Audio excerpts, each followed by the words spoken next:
Assalamualaikum warahmatullahi wabarakatuh. Kami dari kelompok 1 akan mempresentasikan tugas ulum Al-Quran tentang pengertian ulum Al-Quran dan perkembangannya. Selamat menyimak. Bismillahirrahmanirrahim. Assalamualaikum warahmatullahi wabarakatuh. Nama saya Agus Saputra. Saya membahas tentang pengertian ulum Al-Quran dan perkembangannya. Pengertian ulum Al-Quran.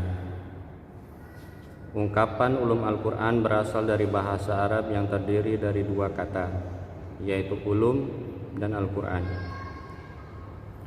Kata ulum merupakan bentuk jamak dari kata ilmu. Ilmu yang maksud di sini, sebagaimana didefinisikan Abu Syahbah, adalah sejumlah materi pembahasan yang dibatasi kesatuan tema atau tujuan. Sedangkan Al-Quran sebagaimana didefinisikan ulama usul, ulama fikih, dan ulama bahasa adalah kalam Allah yang diturunkan kepada nabinya Muhammad sallallahu alaihi wasallam yang lafaz-lafaznya mengandung mukjizat. Membacanya mempunyai nilai ibadah yang diturunkan secara mutawatir, yang ditulis pada mushaf mulai dari surah Al-Fatihah surah ke-1 sampai akhir surah An-Nas surah ke-114. Dengan demikian secara bahasa, ulum Al-Quran adalah ilmu atau pembahasan-pembahasan yang berkaitan dengan Al-Quran. Adapun definisi ulum Al-Quran secara istilah, para ulama memberikan redaksi yang berbeda-beda, sebagaimana yang dijelaskan berikut ini oleh yang pertama, menurut Mana Al-Qatan. Bismillahirrahmanirrahim. Al-ilmu alladhi yatanawalu al-abahats al-muta'alliqah bil Qur'ani min haitsu ma'rifati asbabin nuzul wa jama'il Qur'an wa tartibihi wa ma'rifatihi. Al-Makiyyi wal Madaniyyi wan Nasikhi wal Mansukhi wal Muhkami wal Mutasyabihi ila ghairi dzalika mimma lahu silatum bil Qur'an. Yang mana artinya ilmu yang mencangkup pembahasan-pembahasan yang berkaitan dengan Al-Quran. Dari sisi informasi tentang asbab an-nuzul atau sebab-sebab turunnya Al-Quran, kodifikasi dan tertib penulisan Al-Quran, ayat-ayat yang diturunkan di Mekah atau Makkiyah, dan ayat-ayat yang diturunkan di Madinah atau Madaniyah, dan hal-hal lain yang berkaitan dengan Al-Quran. Yang kedua, menurut Az-Zarqani, bismillahirrahmanirrahim, mabahisu tata'allaqu bil Qur'anil Karim min nahiyati nuzulihi wa tartibihi wa jam'ihi wa kitabatihi wa qira'atihi wa tafsirihi wa ijazihi wa nasikhihi wa mansukhihi wa daf'is subahi anhu wa nahwi dzalika. Yang mana artinya beberapa pembahasan yang berkaitan dengan Al-Quran dari sisi turun, urutan penulisan, kodifikasi, cara membaca, kemukjizatan, nasikh, mansukh, dan penolakan hal-hal yang bisa menimbulkan keraguan terhadapnya serta hal-hal lain.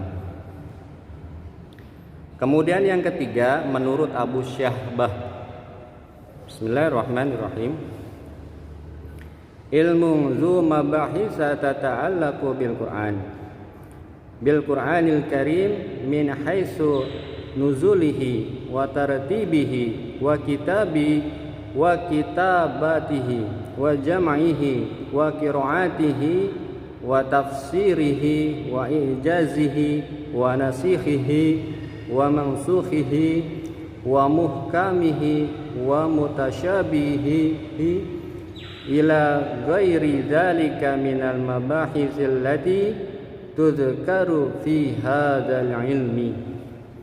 Yang mana artinya sebuah ilmu yang memiliki banyak objek pembahasan yang berhubungan dengan Al-Quran, mulai proses penurunan, urutan penulisan, kodifikasi, cara membaca, penafsiran, kemukjizatan, nasik sampai mansukh, muhkam sampai mutasyabih, sampai pembahasan-pembahasan lain. Walaupun dengan redaksi yang sedikit agak berbeda, definisi-definisi di atas mempunyai maksud yang sama.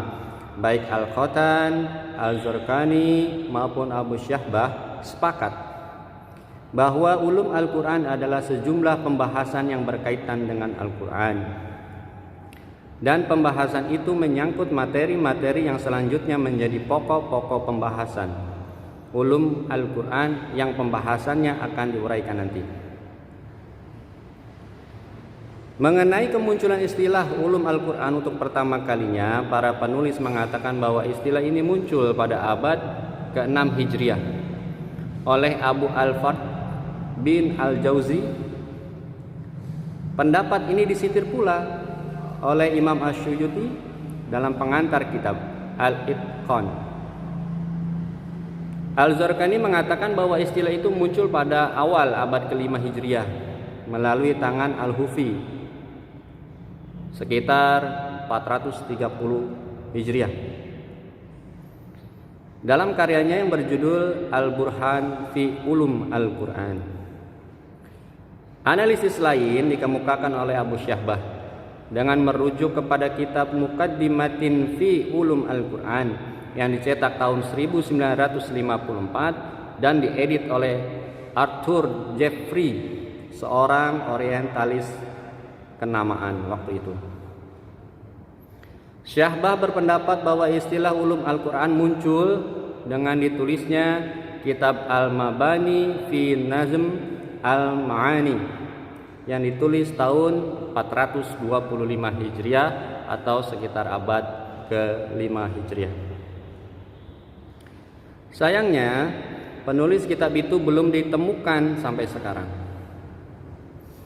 Kitab yang hasil cetakannya mencapai 250 halaman itu menyajikan pembahasan-pembahasan tentang Makki dan Madani, nuzul Al-Quran, kodifikasi Al-Quran, penulisan dan mushaf, penolakan terhadap berbagai keraguan menyangkut pengodifikasian Al-Quran dan penulisan mushaf, jumlah surat dan ayat, tafsir, takwil, muhkam dan mutasyabih, turunnya Al-Quran dengan 7 huruf, sab'ah ahruf, dan pembahasan-pembahasan lainnya.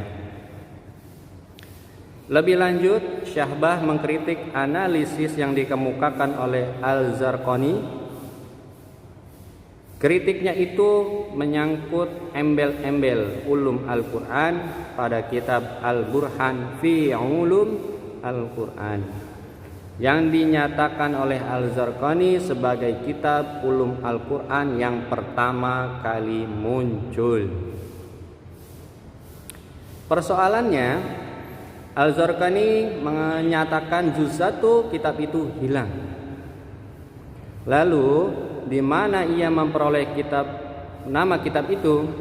Tetapi setelah dilakukan pengecekan terhadap kitab Kashf Az-Zunun, menurut Syahbah ternyata kitab itu bernama Al-Burhan fi Tafsir Al-Quran. Pendapat lain dikemukakan Subhi Al-Sahih. Ia berpendapat bahwa istilah ulum Al-Quran sudah muncul semenjak abad ke-3 Hijriah, yaitu ketika Ibn Al-Marzuban menulis kitab yang berjudul Al-Hawi fi Ulum Al-Quran. Untuk selanjutnya akan disambung oleh rekan kami Ananda Ade. Assalamualaikum warahmatullahi wabarakatuh. Nama saya Adi Fitri Syakilah. Saya akan membahas tentang ruang lingkup pembahasan ulum Al-Quran. Mengingat banyaknya ilmu yang ada kaitan dengan pembahasan Al-Quran, ruang lingkup pembahasan ulum Al-Quran itu jumlahnya sangat banyak. Bahkan menurut Abu Bakar Al-Arabi, ilmu-ilmu Al-Quran itu mencapai 77.450. Hitungan ini diperoleh dari hasil perkalian jumlah kalimat Al-Quran dengan 4, karena masing-masing kalimat mempunyai makna zohir, batin, had, dan matla. Jumlah itu akan semakin bertambah jika melihat urutan kalimat di dalam Al-Quran, serta hubungan antar urutan itu. Jika sisi itu yang dilihat ruang lingkup pembahasan ulum Al-Quran tidak akan dapat dihitung atau tak terhingga lagi. Berkenaan dengan persoalan ini, M. Hasbi Ash-Shidqi berpendapat bahwa ruang lingkup pembahasan ulum Al-Quran terdiri dari 6 hal pokok berikut ini. Yang pertama, persoalan turunnya Al-Quran atau nuzul Al-Quran. Persoalan ini menyangkut 3 hal. A. Waktu dan tempat turunnya Al-Quran atau awqat nuzul wa mawatin an-nuzul. Yang B. Sebab-sebab turunnya Al-Quran atau asbaban nuzul. Yang C. Sejarah turunnya Al-Quran atau tarik an-nuzul. Yang kedua, persoalan sanad atau rangkaian para periwayat. Persoalan ini menyangkut 6 hal. Yang A. Riwayat mutawatir, B. Riwayat ahad, C. Riwayat syad, D. Macam-macam qiraat Nabi, E. Para perawi dan penghafal Al-Quran, F. Cara-cara penyebaran riwayat atau tahamul. Kemudian yang ketiga, persoalan qiraat atau cara pembacaan Al-Quran. Persoalan ini menyangkut hal-hal berikut ini. A. Cara berhenti atau waqaf, B. Cara memulai atau ibtida, C. Imalah, D. Bacaan yang dipanjangkan atau mad, E. Meringankan bacaan hamzah, memasukkan bunyi huruf yang sukun kepada bunyi sesudahnya atau idgham. 4. Kata-kata Al-Quran. Persoalan ini menyangkut beberapa hal berikut. A. Kata-kata Al-Quran yang asing atau gharib, B. Kata-kata Al-Quran yang berubah-ubah harakat akhirnya atau mu'rab, C. Kata-kata Al-Quran yang mempunyai makna serupa atau homonim, D. Padanan kata-kata Al-Quran atau sinonim, E. Istiarah, F. Penyerupan atau tasybih. Kemudian yang kelima, persoalan makna-makna Al-Quran yang berkaitan dengan hukum. Persoalan ini menyangkut hal-hal berikut. Yang A. Makna umum am yang tetap dalam keumumannya. Yang B. Makna umum am yang dimaksudkan makna khusus. Yang C. Makna umum am yang maknanya dikhususkan sunnah. Yang D. Nas. Yang E. Makna lahir. F. Makna global atau mujmal. G. Makna yang diperinci atau mufassal. H. Makna yang ditunjukkan oleh konteks pembicaraan atau mantuk. I. Makna yang dapat dipahami dari konteks pembicaraan atau mafhum. Yang J. Nas yang petunjuknya tidak melahirkan keraguan atau muhkam. Yang K. Nas yang muskil ditafsirkan karena terdapat kesamaran di dalamnya atau mutasyabih. Yang I. Nas yang maknanya tersembunyi karena suatu sebab yang terdapat pada kata itu sendiri atau muskil. Yang E. Ayat yang mahfuz dan yang dihapus atau nasik mansukh. Yang N. Yang didahulukan atau muqaddam. Yang O. Yang diakhirkan atau muakhar. Kemudian yang keenam, persoalan makna-makna Al-Quran yang berpautan dengan kata-kata Al-Quran. Persoalan ini menyangkut hal-hal berikut ini. A. Berpisah atau fasal. Yang B. Bersambung atau wasal. Yang C. Uraian singkat atau i'zaz. Yang D. Uraian panjang atau itnab. Yang E. Uraian seimbang atau musawah. Yang F itu pendek qasar. Bismillahirrahmanirrahim. Assalamualaikum warahmatullahi wabarakatuh. Nama saya Abdul Fatanu. Saya akan menjelaskan ulumul Al-Quran tentang cabang-cabang ulum Al-Quran. Di antara cabang-cabang ulum Al-Quran adalah sebagai berikut. 1. Ilmu adab tilawah Al-Quran, yaitu ilmu-ilmu yang menerangkan aturan-aturan dalam pembacaan Al-Quran. Yang kedua, ilmu tajwid, yaitu ilmu yang menerangkan cara-cara membaca Al-Quran, tempat memulai atau tempat berhenti waqaf. Yang ketiga, ilmu mawadin an-nuzul, yaitu ilmu yang menerangkan tempat-tempat, musim, awal dan akhir turun ayat.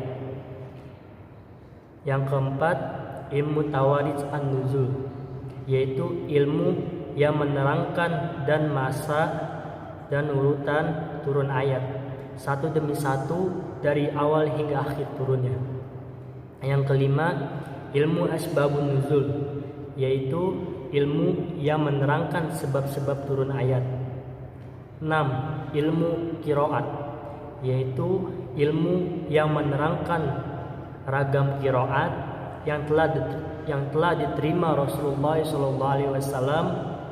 Qiraat ini apabila dikumpulkan terdiri atas 10 macam. Ada yang sahih dan ada yang tidak sahih. Ketujuh, ilmu gharib Al-Quran, yaitu ilmu yang menerangkan makna kata-kata yang ganjil yang tidak terdapat dalam kitab-kitab konversional atau tidak terdapat dalam percakapan sehari-hari. Yang kedelapan, ilmu i'rab Al-Quran, yaitu ilmu yang menerangkan harokat Al-Quran dan kedudukan sebuah kata dalam kalimat. Yang 9, ilmu wuzu wan nazair, yaitu ilmu yang menerangkan kata-kata Al-Quran yang mempunyai makna lebih dari satu. Yang 10, ilmu ma'rifat al-muhkam wa al-mutasabbih, yaitu yang menerangkan ayat-ayat yang dipandang muhkam dan yang dipandang mutasyabih.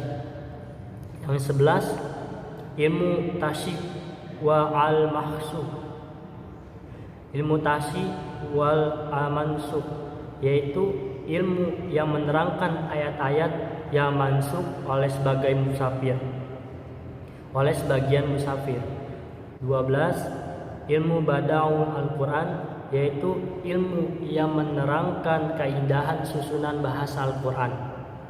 13, ilmu ijaz Al-Quran, yaitu ilmu yang menerangkan segi-segi kekuatan Al-Quran sehingga dipandang sebagai suatu mukjizat dan dapat melemahkan penantang-penantangnya. 14, ilmu tanasub ayat Al-Quran, yaitu ilmu yang menerangkan persesuaian antara suatu ayat dengan ayat sebelumnya dan sesudahnya. 15, ilmu aqsam Al-Quran, yaitu ilmu yang menerangkan arti dan maksud sumpah Allah yang terdapat di dalam Al-Quran. 16, ilmu amsal Al-Quran, yaitu ilmu yang menerangkan perumpamaan Al-Quran, yakni menerangkan ayat-ayat perumpamaan yang dikemukakan Al-Quran. 17, ilmu jadal Al-Quran, yaitu ilmu yang menerangkan macam-macam perdebatan yang telah dihadapkan Al-Quran kepada segenap kaum musyrikin dan kelompok lainnya. Assalamualaikum warahmatullahi wabarakatuh. Perkenalkan, nama saya Ahmad Bukhari. Saya akan membahas tentang perkembangan ulumul Al-Quran. Yang pertama adalah fase sebelum kondisi, qabla asri at-tadwin, fase sebelum kodifikasi. Ulumul Al-Quran kurang lebih sudah merupakan benih yang berkemunculan sangat dirasakan semenjak Nabi masih ada. Hal itu ditandai dengan kegairahan pada sahabat untuk mempelajari Al-Quran dengan sungguh-sungguh. Terlebih lagi, di antara mereka sebagaimana diceritakan oleh Abu Abdurrahman Sulaiman.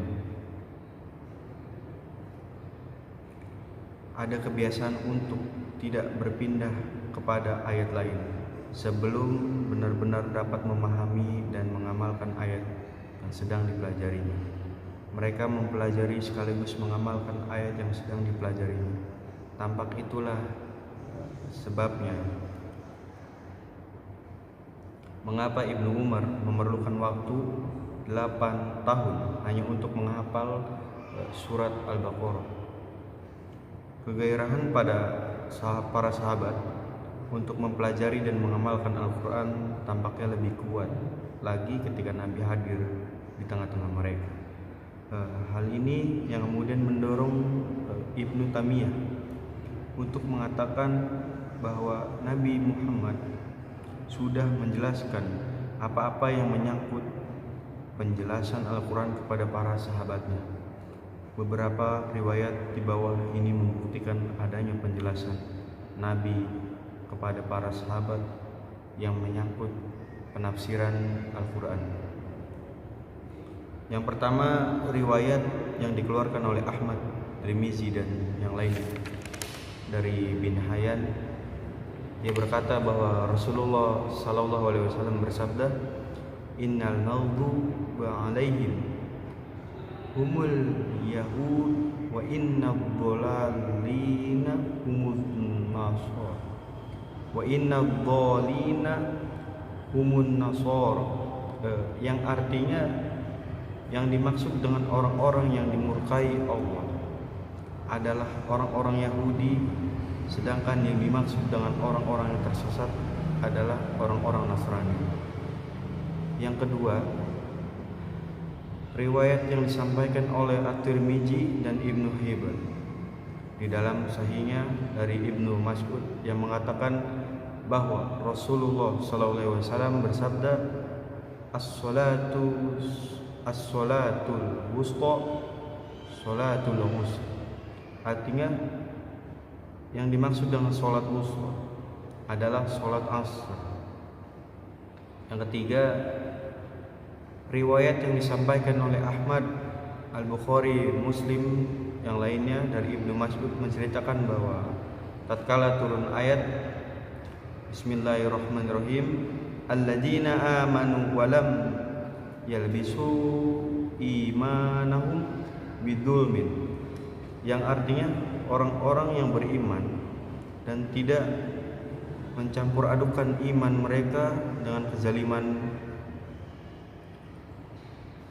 Para sahabat merasa kebingungan dan bertanya kepada Rasulullah SAW, "Siapa di antara kami yang tidak pernah menzalimi diri sendiri?" Beliau menjawab, "Hal itu bukan seperti yang kalian kira.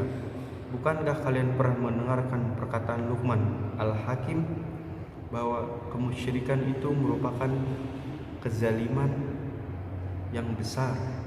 Itulah maksudnya." Yang keempat, contoh-contoh penafsiran Nabi Muhammad lainnya yang menjadi materi pokok landasan utama kitab-kitab tafsir bin Al-Mansur. Riwayat-riwayat penafsiran dan ilmu Al-Quran yang diterima oleh para sahabat dari kemudian diterima oleh para tabi'in dengan jalan periwayatan. Dapat dijelaskan di sini bahwa para perintis ulumul Al-Quran pada abad 1 adalah sebagai berikut. Yang pertama, dari kalangan sahabat Khulafaur Rasyidin, Ibnu Mas'ud, Ibnu Abbas, Zaid bin Sabit, Ubay bin Ka'ab, Abu Musa Al-Ashri dan Abdullah bin Zubair.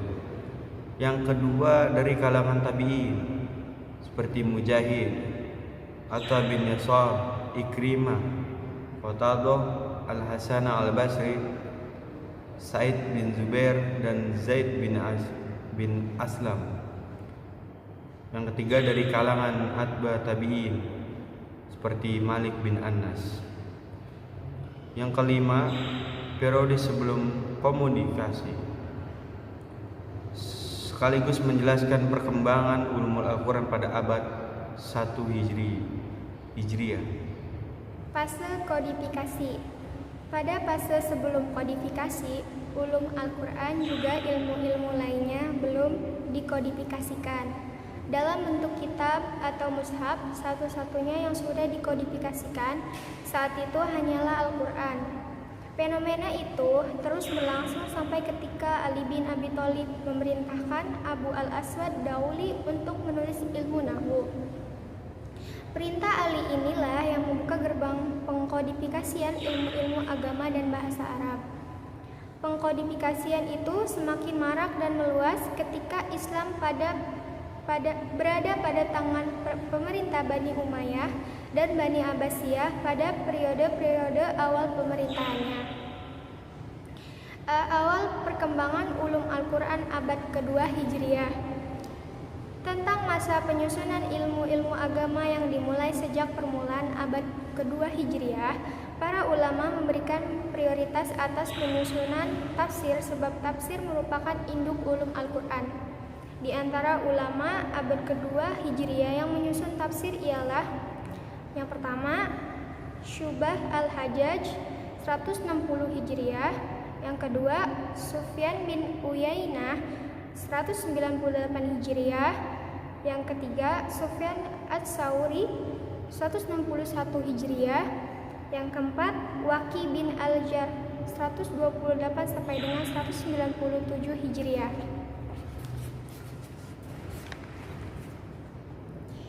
Perkembangan ulum Al-Quran abad ketiga Hijriah. Pada abad ketiga Hijriah, selain tafsir dan ilmu tafsir, para ulama mulai menyusun pula beberapa ilmu Al-Quran atau ulum Al-Quran. Di antaranya yang pertama, Ali bin Al-Madini 234 Hijriah, gurunya Imam Al-Bukhari yang menyusun ilmu Asbaban Nuzul. Yang kedua, Abu Ubaid Al-Qasimi bin Salam 224 Hijriah yang menyusun ilmu nasik wa al-mansuk, ilmu qiraat dan fadail Al-Quran dan lain sebagainya. Kemudian perkembangan ulum Al-Quran abad keempat Hijriah. Pada abad keempat Hijriah mulai disusun ilmu gharib Al-Quran dan beberapa kitab ulum Al-Quran dengan memakai istilah ulum Al-Quran. Di antara ulama yang menyusun ilmu-ilmu itu adalah yang pertama, Abu Bakar As-Sijistani 330 Hijriah yang menyusun kitab Gharib Al-Quran. Kemudian Abu Bakar Muhammad bin Al-Qasim Al-Anbari 328 Hijriah yang menyusun kitab Ajaib Ulum Al-Quran. Di dalam kitab itu ia menjelaskan perihal 7 huruf sya'ba ahruf, penulisan mushaf, jumlah bilangan surat ayat-ayat dalam surat dalam Al-Quran dan lain sebagainya. Kemudian perkembangan ulum Al-Quran abad kelima Hijriah.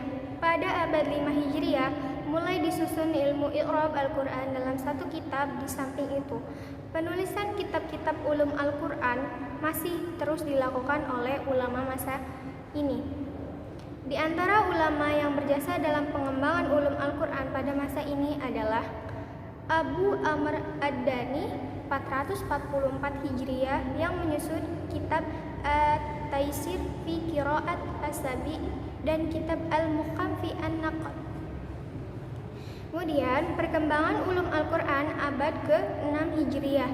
Pada abad 6 Hijriah, di samping terdapat ulama yang meneruskan mengembangkan ulum Al-Quran, terdapat ulama yang mulai menyusun ilmu mubamat Al-Quran. Di antaranya adalah Ibnu Al-Jauzi 597 Hijriah yang menyusun kitab Funun Al-Afnan fi Ajaib Al-Quran dan kitab Al-Mujtaba fi Ulum Tata Alaq bi Al-Quran dan lain sebagainya. Kemudian selanjutnya perkembangan ulum Al-Quran abad ke-7 Hijriah. Pada abad 7 Hijriah, ilmu-ilmu Al-Quran terus berkembang dengan mulai tersusunnya ilmu mazhab Al-Quran dan ilmu qiraat. Di antara ulama abad ke-7 yang besar perhatian terhadap ilmu-ilmu ini adalah yang pertama Abu Syamah 655 Hijriah yang menyusun kitab Al-Mursyid Al-Wajiz fi Ulum Al-Quran Tata'alaq bi Al-Quran Al-Aziz dan lain sebagainya. Perkembangan ulum Al-Quran pada abad ke-8 Hijriah. Pada abad 8 Hijriah muncul beberapa ulama yang menyusun ilmu-ilmu baru tentang Al-Quran. Sedangkan penulisan kitab-kitab tentang ulum Al-Quran terus berjalan di antara mereka. Ibnu Abi Al-Isba yang menyusun ilmu badai Al-Quran, suatu ilmu yang membahas macam-macam badi atau keindahan bahasa dan kandungan Al-Quran dalam Al-Quran dan lain sebagainya. Kemudian perkembangan ulum Al-Quran abad ke-9 dan 10 Hijriah. Pada abad ke-9 dan permulaan abad ke-10 Hijriah, makin banyak karangan yang ditulis ulama tentang ulum Al-Quran pada masa ini. Perkembangan ulum Al-Quran mencapai kesempurnaannya. Di antara ulama yang menyusun ulum Al-Quran pada masa ini adalah Jalaluddin Al-Bukini 824 Hijriah dan lain sebagainya. Kemudian perkembangan ulum Al-Quran abad ke-11 Hijriah. Setelah memasuki abad 11 Hijriah, bangkitlah kembali perhatian ulama dalam penyusun kitab-kitab yang membahas Al-Quran. Dari berbagai segi kebangkitan ini diantaranya dipicu oleh kegiatan ilmiah di Universitas Al-Azhar, Mesir, terutama ketika universitas ini membuka jurusan-jurusan bidang studi yang menjadikan tafsir dan hadis sebagai salah satu jurusannya. Ada sedikit pengembangan tema pembahasan yang dihasilkan para ulama abad ini dibandingkan dengan abad-abad sebelumnya. Pengembangan itu diantaranya berupa penerjemahan Al-Quran ke dalam bahasa-bahasa ajam. Pada abad ini, perkembangan ulum Al-Quran pun diwarnai oleh usaha-usaha menebarkan keraguan di seputar Al-Quran yang dilakukan oleh kalangan orientalis atau oleh orang Islam sendiri yang dipengaruhi oleh Oriental. Salah satunya adalah Taha Hussein dalam karyanya Asyiri Al-Jahili. Di dalam karyanya itu, Hussein menebarkan berbagai keraguan di seputar Al-Quran. Bantahan terhadap telah dilakukan umpamanya oleh Ustadz Syekh Muhammad Al-Khidir Hussein, salah seorang Syekh Al-Azhar. Di antara karya-karyanya ulum Al-Quran yang lahir pada abad ini adalah Syekh Tahir Al-Jazairi yang menyusun kitab At-Tibyan fi Ulum Al-Quran yang selesai pada tahun 1335 Hijriah. Yang kedua, Jamaluddin Al-Qashimi 1332